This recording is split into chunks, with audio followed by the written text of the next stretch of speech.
1000 மக்களுக்கு பிறப்போர் எண்ணிக்கை என்பது கச்சா பிறப்பு வீதம்.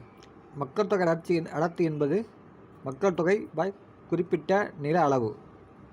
அதுவும் தேசிய வளர்ச்சிக் கழகத்தை அறிமுகப்படுத்தியவர் யார்? ஜவஹர்லால் நேரு. காந்திய பொருளாதார சிந்தனைகளை தொடர்ந்து வலியுறுத்தியவர் யார்? தேசி குமரப்பா. மக்களாட்சி சமதர்மத்தை கொண்டு வந்தவர் யார்? ஜவஹர்லால் நேரு. அடுத்த கொஸ்டின், இந்த கொள்கையின் அடிப்படையில் காந்திய பொருளாதாரம் இயங்குகிறது. ஒழுக்க நிறை அடிப்படை. VKRB ராவ் இவரின் மாணவராக இருந்தவர் யார்? JM Keynes. அதாவது JM கீன்ஸ் விகன் ராவோட மாணவர். பொருளாதாரத்தில் நோபல் பரிசு அமர்த்தியாசன் பெற்ற ஆண்டு 1998. திருவள்ளுவரின் பொருளாதார கருத்துக்கள் குறிப்பாக கூறுவது செல்வம், வறுமை, சமுதாயத்தின் சாபம், வேளாண்மை. மேற்காம் அனைத்தும் ரைட்டான.